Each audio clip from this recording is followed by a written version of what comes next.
Bismillahirrahmanirrahim. Assalamualaikum warahmatullahi wabarakatuh. Waalaikumsalam warahmatullahi wabarakatuh. Oke, alhamdulillah kita bisa berjumpa lagi di forum yang kesekian. Mungkin bagi beberapa kalian mungkin perdana, bagi sebagian sudah ke fase-fase yang kesekian. Nah, judul kita hari ini, maksudnya tema umumnya itu kajian eksklusif. Nah, jadi kita sudah tahu ya pasti ya, Rasulullah itu adalah qudwah hasanah, suri tauladan paling top, paling atas sebagai umat muslim. Ustaz Amar ada suri tauladan lain? Nggak ada? Ada siapa? Nggak ada ya? Insyaallah Rasulullah adalah suri tauladan utama kita sebagai umat Islam, suri tauladan abadi sampai akhir hayat. Ya. Makanya kalau misalkan ditanya siapa sosok paling berpengaruh dalam hidup kalian, ya pasti pertama Rasulullah. Setelah Rasulullah itu baru terserah siapa kalian pilih sendiri. Itu ya. Nah, historiografi sendiri maksudnya apa? Historiografi tokoh. Historiografi itu secara terminologi itu adalah suatu topik yang membicarakan tentang sejarah tertentu. Historiografi itu sosok berarti sama dengan biografi. Ya, sederhananya seperti itu. Nah, kenapa semenjak kelahiran sampai pernikahan? Karena kalau kita bahas semuanya panjang ya. Nggak cukup satu sesi, harus bersesi-sesi. Ya, harus daurat wa muhadarat gitu ya. Kita mulai dari genealogi murni sang rasul. Kalian bisa lihat itu di makalahnya. Nah, genealogi itu apa? Dari geneo dan logi ya, atau logos. Geneo ya paham ya, artinya nasab, gen dan lain-lain, keturunan. Logos artinya ilmu. Genealogi adalah ilmu yang mempelajari tentang nasab atau ya silsilah keturunan. Perlu kita pahami tuhurun nasab syartun min syuruti an-nubuwah.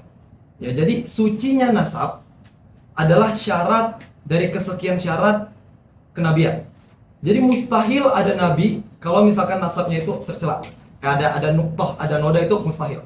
Ya, jadi kalau misalkan ada kelompok yang mengatakan, oh ayahnya Rasulullah itu di neraka, ibundanya Rasulullah itu di neraka, kakeknya itu di neraka misalkan. Ya, kalangannya Ustaz Amar mungkin ya, dan in the gang gitu misalkan.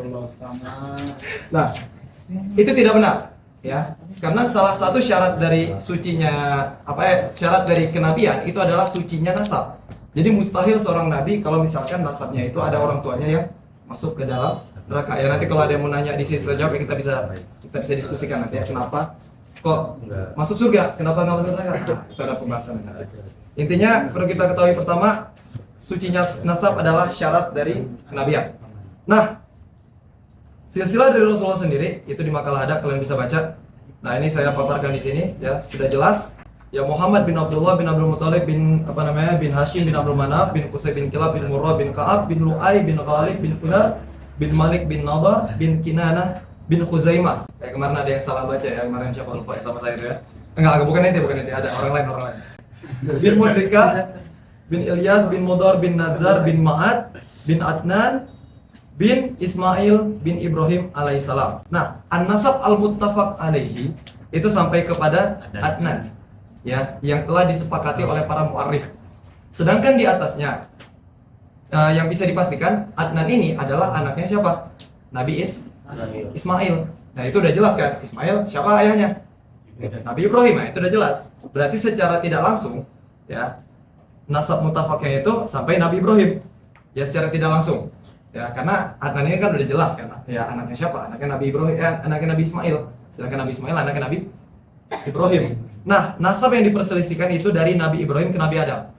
Nah, itu yang masih menjadi diskursus polemik dari para ahli sejarah, min ulama'id tarikh. Ya, jadi ya pastinya kita semua dari Nabi Adam ya. Oke. Nah, masa kelahiran dan pengasuhan Rasulullah sallallahu alaihi wasallam. Rasulullah itu lahir di kota Mekah ketika, ya ini sudah ma'ruf sebenarnya, kita ulangin lagi ya. Ketika Raja Abraha An-Najasyi yang berasal kerajaannya itu berada di daerah Yaman waktu itu, ingin menyerang Ka'bah. Ya, ingin menghancurkan kota Mekah, ingin menyerang Ka'bah. Menyerang kota Mekah, menghancurkan Ka'bah. Kebalik. Nah, jadi tahun kelahiran Rasulullah itu dikenal dengan istilah tahun gajah. Nah, bertepatan nih kaul rojinya Rasulullah lahir pada 12 Rabiul awal ya, Rabiul awal. Ada lagi yang mengatakan 9 ya. Kalau misalkan di dalam kitab Nurul Yakin fi Sirati Sayyidil Mursalin, kalian akan menemukan disebutnya tanggal 9. Kalau misalkan kalian buka fikih Sirah Syekh Buti, itu tanggal 12 halal arjah gitu ya. Nah, baca aja sendiri. Nah, gitu. Jadi ada dua pendapat. Kalau ana lebih condong ke yang 12 kalau pemateri. Ya 12 Rabiul Awal bertepatan dengan kalau tanggal masihnya 20 April tahun 571 Masehi. Ya kurang lebih. Nah, ketika Rasulullah itu kecil, ya Rasulullah dalam kandungan ya, bukan kecil, dalam kandungan, ayahanda beliau wafat di umur kandungan yang kedua bulan. Ya, kemudian Rasulullah lahir di tahun itu, di tahun gajah, yang mana ketika Rasulullah itu lahir, Sayyidah Aminah, ya ibunda Rasulullah, nama lengkapnya Aminah binti Wahab al-Qursyiyah, Az-Zubriyah al-Qursyiyah. Nah, beliau itu sangat senang. Ibundanya itu sangat gembira dengan kelahiran Rasulullah. Akhirnya ibundanya apa? Mengabarkan kepada kakeknya atau ayahnya ibundanya gitu ya. Ayahnya mertuanya lah ya. Kan apa namanya? Ayahnya Abdullah. Ya, jadi Abdul Muthalib ini mertuanya ibunya. Itu mengabarkan kepada kakek Rasulullah tentang kelahiran Rasulullah. Kakeknya ini sangat bergembira. Bergembira dengan kelahiran cucunya. Ya, sampai dia digendong, dibawa ke depan Ka'bah dan diberi nama siapa? Muhammad. Fun fact-nya, nama Muhammad ini sendiri itu nggak ada sebelumnya dipakai sama siapa-siapa. Jadi pure memang nama Muhammad ini first. Kenapa? Ya nanti ada pembahasannya ketika bertemu dengan Rabi di Syams. Gitu. Ya jadi nama Muhammad ini adalah nama pertama dan tidak dipakai sebelumnya oleh bangsa Arab. Gitu.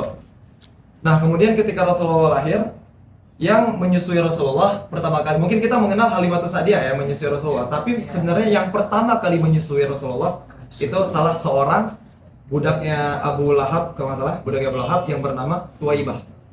Ya, Thuwaibah ini yang pertama kali menyusui Rasulullah, kemudian barulah datang Halimah Sa'diyah. Ya, Halimah binti Abi Dhu'aib As-Sa'diyah. Datang untuk apa? Untuk mengambil Rasulullah untuk dijadikan anak persusuan. Nah, karena min adatil Arab, di antara tradisi-tradisi Arab terdahulu adalah membesarkan anak-anak mereka di pedesaan, ya, yang jauh dari hiruk pikuk perkotaan. Nah, tapi bayangin ya, kota zaman dulu Mekah gimana? Kan masih sepi kan, itu aja udah dianggap hiruk pikuk, apalagi sekarang ya Kairo. Nah, gitu. Jadi dibawa ke pedesaan agar apa? Agar anak itu tumbuh dengan mindfulness itu apa ya? Ketenangan gitu, calm gitu kan. Apa namanya? Dalam ketenangan, jauh dari hiruk pikuk sehingga pertumbuhan akal, pertumbuhan jiwa, pertumbuhan fisiknya itu optimal gitu. Makanya dibawa ke pedesaan. Nah, tapi ini selama berada di Halimatus Sa'diyah banyak hal-hal di luar nalar bisa kita bilang atau anomali ajaib yang terjadi yang mengiringi Rasulullah di waktu itu. Di antaranya apa? Sebelum datangnya Rasulullah, sebelum hadirnya Rasulullah ke kediaman Halimatus Sa'diyah, ke perkampungannya, itu kampungnya beliau itu gersang. Tahu gersang ya? Rumputnya kering, tidak hijau, kuning rumputnya. Ketika Rasulullah hadir, ya dalam tempo cepat, itu rumput-rumput kembali menghijau. Ya, menghijaunya nggak seluruhnya, sekitaran rumah Halimatus Sa'diyah. Kan berarti itu lain. Ya, crop circle misalkan, kan cuma di situ aja gitu loh. Nah, ini crop circle-nya tapi hijau gitu di rumah Halimatus Sa'diyah. Terus binatang ternak, hewan-hewan ternaknya Halimatus Sa'diyah dari sapi ataupun unta yang awalnya tidak subur, dalam arti susunya tidak banyak, susu perahannya, ketika Rasulullah lahir, itu susunya menjadi berlimpah ruah. Nah, fenomena-fenomena ajaib ini atau anomali-anomali ajaib, ya anomali tahu ya, anomali itu sesuatu yang tidak sesuai dengan adanya, ya khariqun lil ada. Nah, anomali ajaib ini dikenal dengan istilah irhas. Udah dengar irhas ya? Nah, jadi ada perbedaan antara, bukan irhas nama orang ya, beda. Jadi ada perbedaan antara irhas, mukjizat, karomah, dan sihir. Ya udah pada tahu ya perbedaannya. Ustaz Amar, apa itu karomah? Karomah itu apa? Aroma. Bukan koromah, karomah. Guloma. Apa karomah? Aroma itu Bisa jawab nggak kasih risau? Cara apa? Yang ente tahu karomah itu apa? sesuatu yang dimiliki seorang alim. Sesuatu apa maksudnya? Ya sesuatu yang wajib diwajibkan Nah, ya satu dan lain dimiliki oleh seorang yang alim. alim atau wali. Ya. Jadi kita kenalan sedikit ya. Amrun khariqun lil adah li auliya illahi as-solihin itu disebut dengan karomah. Kalau amrun khariqun lil adah lil anbiya qoblal bi'sah disebut dengan irhas. Terus kalau amrun khariqun lil adah lil anbiya ba'dal bi'sah disebut dengan mukjizat. Terus kalau amrun khariqun lil adah li al-kahin gitu, kalau untuk dukun-dukun itu disebut dengan sihir. Nah, jadi sebenarnya semua orang bisa melakukan amrun khariqun lil adah, cuman caranya gimana? Apakah dengan berkompromi dengan jin? Kalau Atau- sholat subuh berjamaah, keluarga ada. itu khariqun lil adah untuk masih. Ada aja nggak perlu sholat subuh. Jadi ras itu apa? Amrun khariqun lil adah lil anbiya qoblal bi'sah. Nah, itu ya. Nah, jadi ya itu kita nggak bahas itu cuma perkenalan singkat aja karena kita nggak bahas amrun khariqun lil adah sekarang. Nah, jadi itu ada banyak hal-hal terjadi, hal-hal khariqun lil adah yang terjadi ketika masa pengasuhan ya di tangan Halimatus Sa'diyah. Dan puncaknya terjadi ketika umur Rasulullah 5 tahun. Terjadi apa? Terjadi syaqqus sadr. Pembelahan dada. Ya. Ketika itu dibelah dadanya oleh dua orang malaikat. Malaikat siapa? Allahu a'lam, enggak disebutkan ya. Saya belum menemukan nama malaikatnya ya. Cuma disebutkan dua orang malaikat yang berbaju putih. Hal ini disaksikan oleh anak-anak teman bermain Rasulullah. Ya, teman bermain Rasulullah. Dibelah dadanya, yang menyaksikan ini teman-temannya Rasulullah. Kemudian menyampaikan kepada siapa? Kepada Halimah Sa'diyah. Mereka menyampaikan, "Inna Muhammadan qad qutila."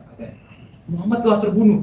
Gitu. Ya kaget dong. Dia kan ibu pengasuhan, ibu persusuannya. Otomatis walinya secara tidak langsung menjadi wali sementara kan. Ya panik lah, kan dia yang mengasuh kok bisa Muhammad terbunuh gitu kan. Nah, seketika dicari, akhirnya Rasulullah ini datang dalam keadaan yang agak pucat gitu, mukanya putih gitu. Ya setelah di syaqqus sadr. Nah, kita perlu pahami, mungkin sebagian dari kita atau banyak dari kita itu berpikir syaqqus sadr ini memang benar-benar Rasul itu ada hizuz syaitonnya. Tapi sebenarnya itu bukan hizuz syaiton. Ya, memang dalam hadis Rasulullah menyebutkan hizuz syaiton, tapi takwil ulama mengatakan bahwasanya itu adalah i'lan linubuwah sebenarnya. Adalah maksudnya kayak kita bilang publikasi bahwasanya anak ini suatu saat akan mengemban amanah yang besar. Amanah itu apa? Orang-orang belum tahu. Intinya akan ada. Nah, karena gini, kita ketahui sifat anbiya itu ada sifatnya namanya ismah. Ya, ismatuhum kasa iril malaika. Ya. Jadi kalau secara kita bilang ada hizuz syaitan, Rasulullah ada ada dosanya, berarti nggak ismah dong kan? Nah, ini makanya ulama itu menafsirkan atau mentakwilkan bahwasanya itu bukan benar-benar hizuz syaitan, tapi hanya memang di blacknya itu secara zahir, tapi yang dimaksud itu bukan zahirnya, tapi maknawinya. Paham maknawinya ya? Itu i'lan linubuwah. Ya, karena kalau logikanya begini, kalau misalkan ada hizuz syaitan di setiap manusia, ya kenapa kita nggak operasi aja biar jadi orang baik gitu kan? Iya kan, logikanya kan gitu kan? Nah, tapi enggak, yang dimaksud itu maknawi. Itu dari syaqqus sadr. Akhirnya Halimatus Sa'diyah takut dong gitu kan, takut kenapa-napa dengan Rasulullah ini, akhirnya dikembalikan segera kepada ibundanya di usia 5 tahun gitu ya. Kemudian nggak sampai setahun membersamai ibunya, akhirnya Rasulullah ya menemukan membersamai ibundanya di umur ke-6 tahun, ibundanya meninggal, kembali ke pangkuan ilahi ya, innalillahi wa inna ilaihi raji'un, di sebuah daerah yang disebut dengan Al-Abwa ya, Al-Makan bainal Madinah wal Makkah gitu ya, ketika sepulang dari ziarah ke keluarga ayahnya.